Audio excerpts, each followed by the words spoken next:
Ingat, kekayaan alam itu menurut pesan konstitusi untuk sebesar-besarnya kemakmuran rakyat, bukan sebesar-besarnya kemakmuran konglomerat.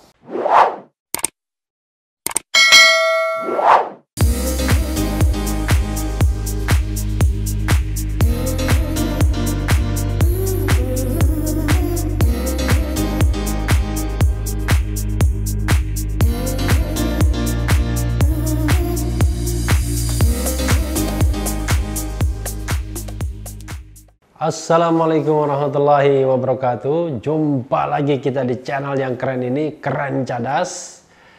Kali ini kita mau menguber berita yang saya sendiri sempat melewatkannya, padahal sangat penting.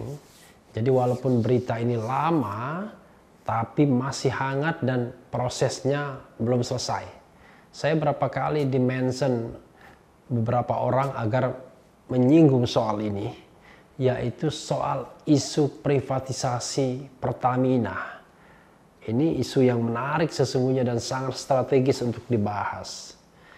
Jadi ini ada berita lama tanggal 21 Juni 2020, itu pas hari kelahiran Presiden Jokowi ya.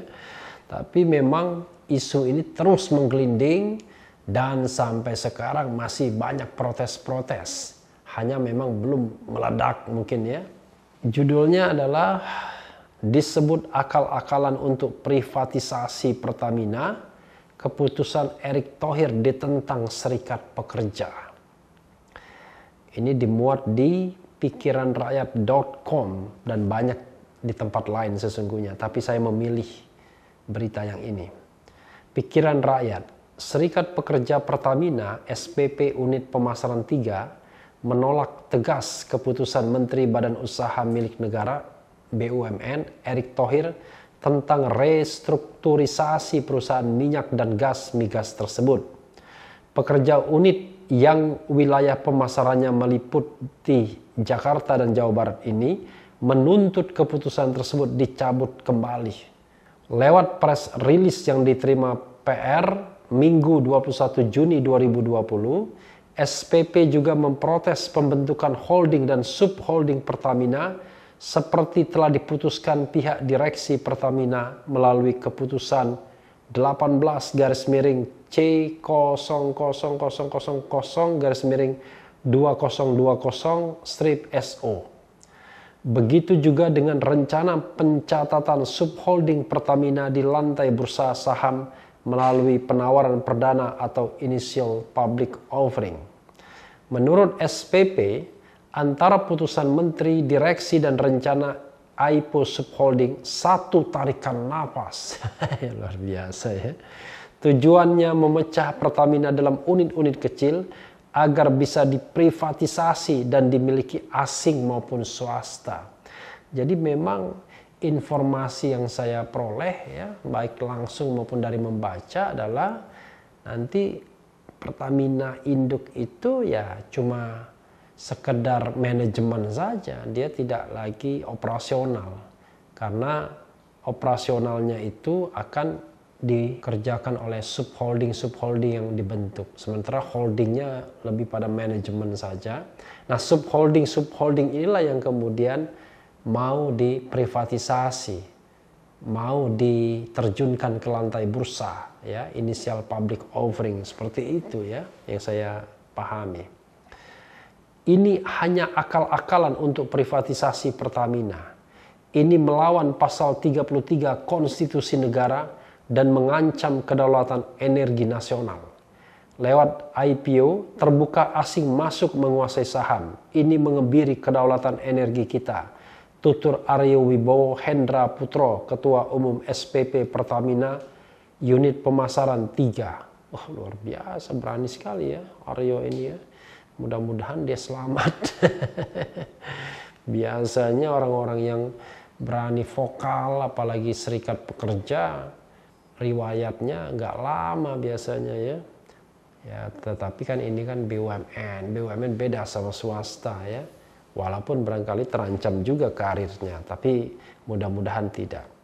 Lewat rilis tertanggal 20 Juni 2020, SPP pembentukan holding, subholding dan rencana IPO juga tidak sejalan dengan Undang-Undang 19 2003 tentang larangan perseroan migas diprivatisasi. Selain itu, Direksi Pertamina tidak mematuhi ketentuan Perjanjian Kerja Bersama PKB tahun 2019-2021 di mana SPP wajib dilibatkan dalam putusan direksi berkaitan dengan rencana perusahaan.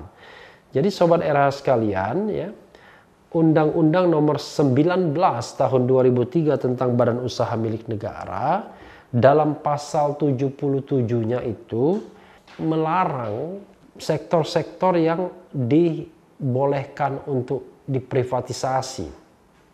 Jadi yang dilarang untuk diprivatisasi ya adalah A. Persero yang bidang usahanya berdasarkan ketentuan peraturan perundang-undangan hanya boleh dikelola oleh BUMN. B. Persero yang bergerak di sektor usaha yang berkaitan dengan pertahanan dan keamanan negara. Wajar ya. Jadi kalau pabrik senjata go public, wah gawat nanti. C. Persero yang bergerak di sektor tertentu yang oleh pemerintah diberikan tugas khusus untuk melaksanakan kegiatan tertentu yang berkaitan dengan kepentingan rakyat. Wajar juga. Nah, D ini persero yang bergerak di bidang usaha sumber daya alam yang secara tegas berdasarkan ketentuan peraturan perundang-undangan dilarang untuk diprivatisasi. Jadi Pertamina rasanya termasuk di dalamnya ya. Kita lanjutkan lagi membaca sebelum saya menyampaikan perspektif hukum tata negara saya. Sesuai PKB, pekerja wajib dilibatkan dalam proses rencana direksi melalui penggabungan, peleburan, pengambil alihan atau pemisahan perusahaan. Tapi yang terjadi, pekerja lewat FSPPB, Federasi Serikat Pekerja Pertamina Bersatu, sama sekali tidak dilibatkan tutur Aryo. Jadi di Pertamina itu banyak sekali serikat pekerjaannya, jadi bukan satu saja. SPP juga melihat kebijakan Menteri Erick Thohir dan Direksi Pertamina akan menyulitkan koordinasi dengan pengelolaan migas oleh Pertamina. Alih-alih bicara efisiensi melalui restrukturisasi, yang terjadi justru potensi inefisiensi dan beban biaya tinggi perusahaan.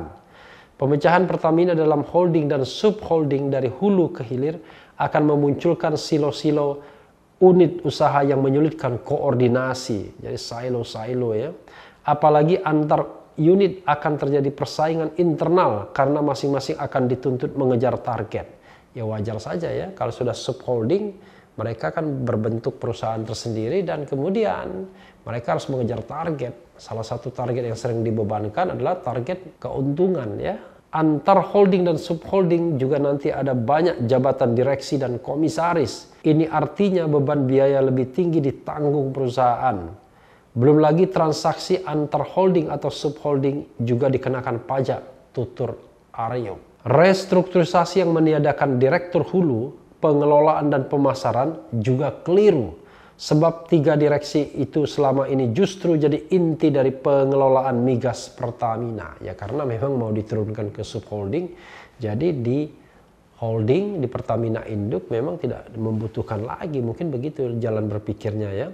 Susunan direksi yang ada memunculkan kekhawatiran nantinya bisa diisi sembarangan orang yang tidak paham bisnis migas. Ini akan sangat membahayakan Pertamina. Karena itu kita tegas menolak. SPP menuntut Menteri BUMN dan direksi mencabut keputusan yang akan membahayakan Pertamina sebagai perusahaan migas negara, ujar Aryo menandaskan.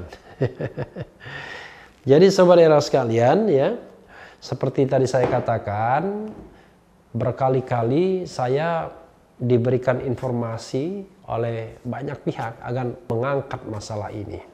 Saya tidak terlalu ngeh awalnya, tapi setelah saya pikir dan kemudian saya cek-cek lagi berita, ini sangat strategis. Kenapa? Begini, saya punya teori ya yang ingin saya sampaikan mengenai badan usaha milik negara yang merupakan terjemahan salah satunya adalah dari pasal 33 Undang-Undang Dasar 1945. Nah, pasal 33 Undang-Undang Dasar 1945 itu menyatakan bahwa cabang-cabang produksi yang penting bagi negara dan yang menguasai hajat hidup orang banyak dikuasai oleh negara. Itu ayat 2-nya. Lalu ayat 3-nya mengatakan bumi, air, dan kekayaan alam yang terkandung di dalamnya dikuasai oleh negara dan digunakan sebesar-besarnya untuk kemakmuran rakyat. Ya, saya just to make sure bahwa itu memang pasal 33 ayat 2 dan ayat 3 ya. Dan ini adalah pasal yang tidak berubah selama gelombang reformasi konstitusi. Ya, saya ulangi lagi pasalnya. Pasal 33 ayat 2, cabang-cabang produksi yang penting bagi negara dan yang menguasai hajat hidup orang banyak dikuasai oleh negara. Pasal 33 ayat 3-nya, bumi dan air dan kekayaan alam yang terkandung di dalamnya dikuasai oleh negara dan dipergunakan untuk sebesar-besar kemakmuran rakyat. Jadi itu soal konsep penguasaan negara terhadap cabang produksi yang penting dan kemudian sumber daya alam, ya, bumi, air, dan kekayaan alam yang terkandung di dalamnya. Nah, Mahkamah Konstitusi, Sobat Hera sekalian, sudah menafsirkan cabang produksi apa saja yang harus dikuasai oleh negara. Pertama, MK mengatakan cabang produksi yang penting dan yang menguasai hajat hidup orang banyak secara kumulatif itu harus dikuasai negara. Yang kedua adalah cabang produksi yang penting meski tidak menguasai hajat hidup orang banyak dikuasai negara juga. Ya, contohnya mungkin pabrik senjata misalnya. Itu kan tidak menguasai hajat hidup orang banyak tapi penting bagi negara. Nah, yang ketiga adalah cabang produksi yang walaupun tidak penting bagi negara, mungkin rugi terus ya, tetapi dia menguasai hajat hidup orang banyak, maka dikuasai oleh negara juga. Jadi MK sudah melebarkan tafsir itu tidak hanya kumulatif tapi juga alternatif. Nah, apa yang dimaksud dengan penguasaan negara itu? Penguasaan negara menurut MK sebagaimana saya singgung dalam buku ini, itu tidak hanya sekedar pengelolaan dalam pengertian memiliki sahamnya ya, tapi sebuah konsepsi yang luas. Saya bacakan dalam buku saya ya, ini BUMN dalam sudut pandang tata negara. Frasa dikuasai oleh negara menurut MK harus diartikan mencakup makna penguasaan oleh negara dalam arti yang luas yang bersumber dan diturunkan dari konsepsi kedaulatan rakyat Indonesia atas segala sumber kekayaan, bumi, air, dan kekayaan alam yang terkandung di dalamnya. Termasuk pula di dalamnya kepemilikan publik oleh kolektivitas rakyat atas sumber-sumber kekayaan alam yang dimaksud. Konsep dikuasai oleh negara tidak dapat direduksi hanya sebagai kepemilikan dalam kerangka hukum perdata ya. Oleh karena itu, sebagaimana dikonstruksikan oleh Undang-Undang Dasar 1945, rakyat secara kolektif memberikan mandat kepada negara untuk mengadakan kebijakan, belet, tindakan pengurusan, besturdat, pengaturan reglendat, pengelolaan behersdat, dan pengawasan toezichtstoudendat untuk tujuan sebesar-besarnya kemakmuran rakyat. Nanti dilihat ya ini. Karena saya itu juga tidak mengerti bahasa Belanda ya. Bahasa Belanda walaupun bahasa hukum sudah banyak ditinggalkan dalam pelajaran hukum di fakultas-fakultas hukum ya. Nah, karena itulah cabang-cabang produksi yang penting ini harus dikuasai oleh negara tetapi tidak berarti harus dimiliki sahamnya 100%. Tapi sobat era sekalian, saya ingin mengembangkan teori begini. Kita harus membedakan antara cabang produksi yang penting bagi negara dan yang menguasai hajat hidup orang banyak, tetapi dia tidak mengelola sumber daya alam. Jadi kalau dia mengelola sumber daya alam, maka dia terkena ketentuan harus digunakan sebesar-besarnya untuk kemakmuran rakyat. Jadi saya termasuk orang yang juga menentang kalau ada privatisasi terhadap cabang-cabang produksi, terhadap BUMN yang sesungguhnya mengeduk saja kekayaan alam di bumi Indonesia ini. Dan ingat, kekayaan alam itu menurut pesan konstitusi untuk sebesar-besarnya kemakmuran rakyat, bukan sebesar-besarnya kemakmuran konglomerat. Maka itulah sebabnya saya termasuk yang menentang pengesahan undang-undang mineral dan batu bara yang baru yang memungkinkan The Giant menguasai kembali tambang-tambang yang sudah mereka kuasai sejak puluhan tahun. Padahal dalam Undang-Undang Minerba yang lama, Undang-Undang 4 2009, tambang-tambang itu akan dikembalikan kepada negara begitu habis konsesinya. Dan badan usaha milik negara akan mendapatkan first option untuk mengelolanya. Termasuk juga badan usaha milik daerah. Tapi yang terjadi adalah dengan lobby kepada penguasa, kepada DPR, maka jadilah Undang-Undang Minerba 2020 yang memungkinkan The Giant ini menguasai lagi tambang-tambang itu dengan perpanjangan kontrak. Nah, saya lihat ini nggak benar kalau kita bicara tentang konsep penguasaan negara dan penggunaannya bagi sebesar-besarnya kemakmuran rakyat. Jadi kalau ada rencana privatisasi Pertamina misalnya yang memungkinkan pihak non-state bisa mengambil keuntungan dari produksi katakanlah minyak yang dikeduk dari perut bumi Indonesia, maka menurut saya itu sudah bertentangan dengan pasal 33 ayat 3. Karena bumi, air, dan kekayaan alam yang terkandung di dalamnya harus digunakan sebesar-besarnya untuk kemakmuran rakyat. Jadi tidak boleh dia digunakan sebagai barang komoditi untuk memetik keuntungan. Itulah sebabnya misalnya, Sobat Era sekalian, antara penduduk di Pulau Jawa dengan di Papua sana harus bisa menikmati harga BBM yang sama. Karena orang Papua juga berhak atas harga yang sama sebagaimana diberikan kepada penduduk Jawa. Karena mereka juga bagian dari Indonesia dan mereka juga mendapatkan hak untuk dilayani negara dalam konteks pasal 33 ayat 2 dan ayat 3. Bahwa bumi, air, dan kekayaan alam yang terkandung di dalamnya dikuasai oleh negara dan digunakan sebesar-besarnya untuk kemakmuran rakyat. Kira-kira kalau pihak non-state masuk, entah itu swasta asing atau swasta dari dalam negeri, masuk menanamkan saham di usaha-usaha Pertamina misalnya, yang terkait langsung dengan produksi minyak untuk sebesar-besarnya kemakmuran rakyat, apakah mereka mau hanya sekedar melakukan tugas negara, yaitu tugas untuk menggunakan sumber daya alam untuk sebesar-besarnya kemakmuran rakyat? Saya kira tidak. Mereka pasti akan mencari keuntungan. Dan itu rasional sesungguhnya. Nah, sekarang negara bisa memaksa Pertamina untuk melakukan tindakan-tindakan tertentu yang dari sisi corporate action mungkin merugikan, tapi bisa dilakukan karena kepemilikan Pertamina 100% oleh negara.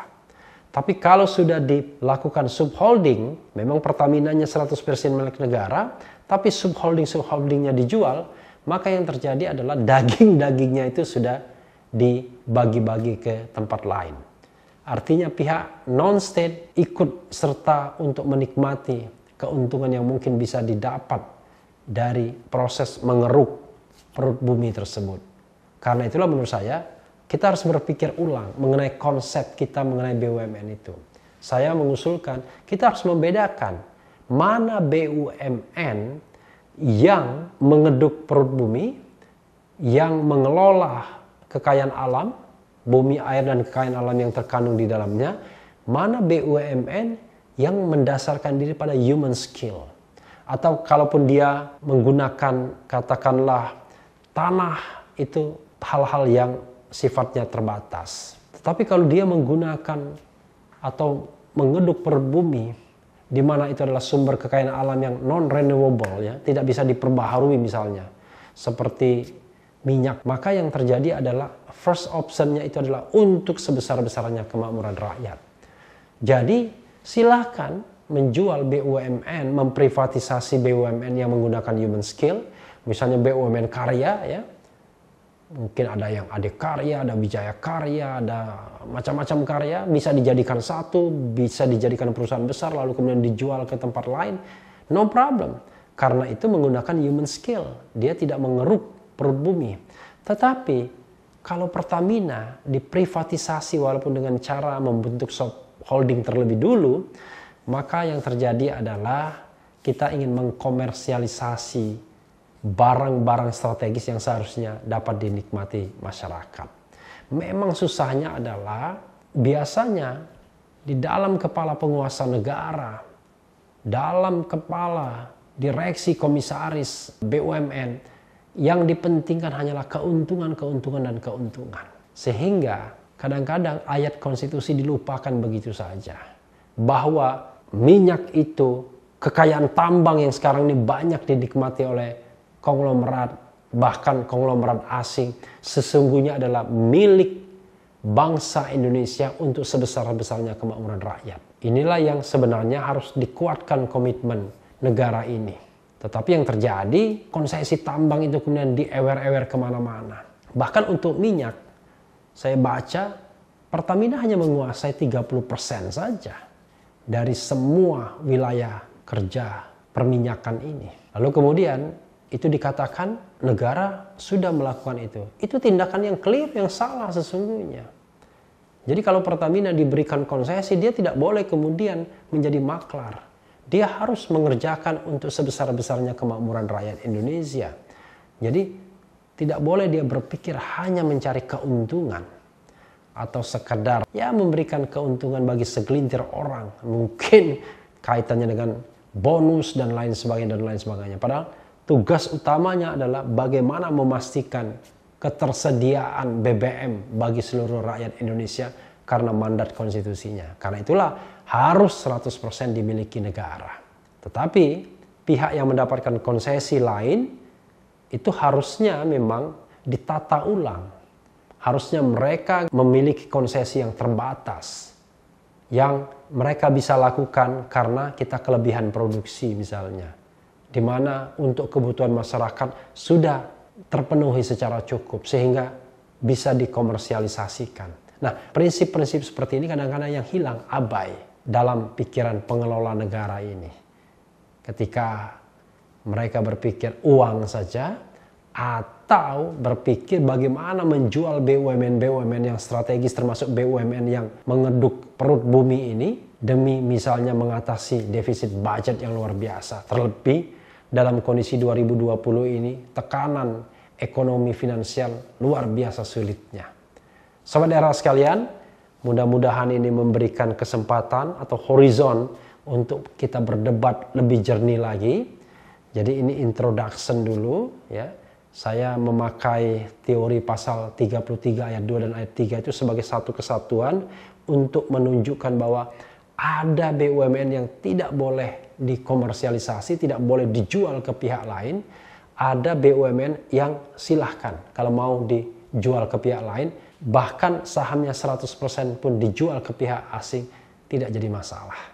Tapi jangan minyak, jangan barang-barang tambang yang tersedia di perut bumi Indonesia yang sesungguhnya milik rakyat Indonesia untuk sebesar-besarnya kemakmuran rakyat Indonesia. Sahabat era sekalian, itu saja Uber kali ini mengenai isu privatisasi Pertamina dari pintu samping atau pintu belakang. Yang penting adalah tetap di channel ini, karena di channel ini Anda akan dirayu, ditipu, dibaperin, dicecar, diuber pula di jalur khusus. Karena channel ini adalah channel yang mengancam, memeras dan membenci. Jangan lupa subscribe, like, comment, and share. Ciao!